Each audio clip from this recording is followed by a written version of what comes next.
Hey guys, on today's episode, we're going to talk all about tips versus forms. I'm glad you're here. Hope you enjoy this episode.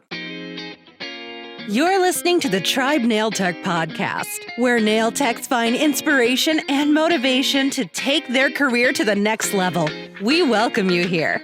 Now tribe up and slay your day. Here is your host, Becky Bunnell.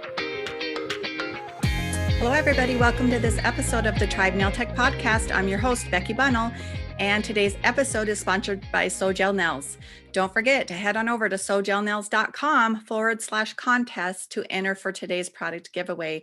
Hey, everybody. Today's episode is tips versus forms. So we're going to talk a little bit about the differences between tips and forms and when or why to use them and what I think is the best way to go.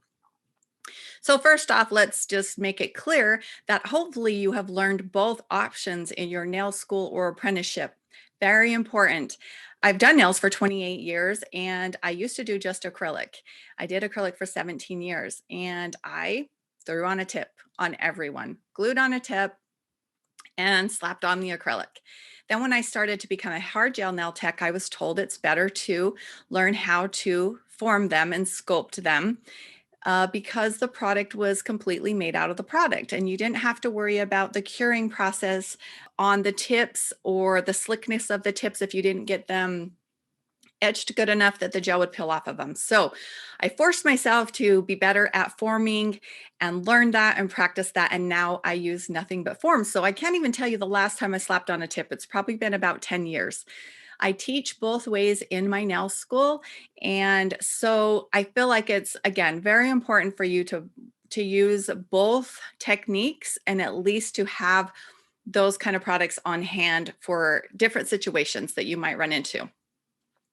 So let's talk a little bit about tips. When you're putting on a tip, we all know that all tips are not created equally.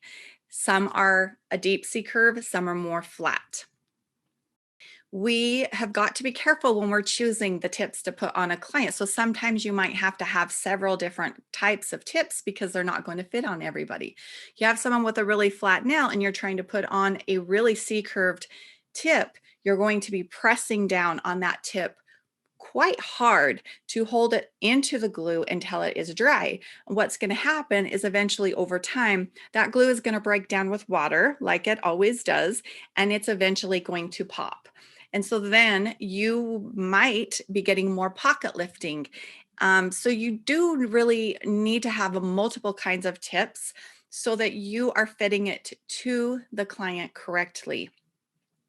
Sometimes I used to run into a situation where someone had a very large thumbnail and the tips that I had didn't fit side to side. So that can also become a problem.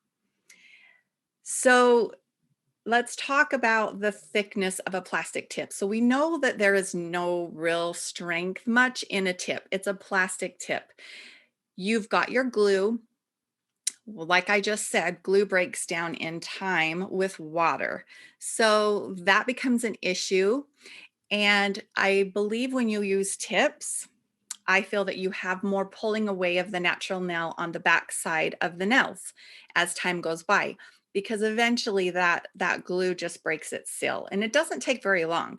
So if you've noticed the difference when you sculpt or when you use tips, if you have a lot more curling on the back side, that's why, because the glue breaks down. So then also you've got the thickness of the tip and then you've got the thickness of the product on the top of it. We know as a finished nail that the free edge should be no thicker than about a credit card thickness. So if you think about the thickness of a tip, you've got almost that, thickness. So the product you're putting on top is getting really thin to make that look really nice and sleek. And so really you're taking away the strength of the nail because a lot of your thickness is the tip. So then also people claim that tips are a little bit faster. I don't feel like that because I've got to pull out that box of tips. I've got to look at them. I've got to take each nail and I've got to size them. I have to look at that. I have to see, is it going from sidewall to sidewall? Is it going to fit correctly? Nope, this one's too small. Got to grab another one. And oh, it's a little bit too big. So now I'm going to have to file a little bit off of each side to make it fit correctly. Then I'm taking the glue, then I'm holding it, waiting for it to dry. Then I have to cut all the tips. Then I have to file and shape all the tips. And then I have to etch the top of the tips so that my hard gel will stick to it. So that's a lot. For me personally, I don't feel like it's really a lot faster. Yes, it gives you a nice, pretty shape, and there's nothing wrong with using tips. It's great. You can do some really great, pretty nails. Your shape is there. Don't have to really worry about it, think about it, create that free edge. So great. Tips are great. Then you've got forms.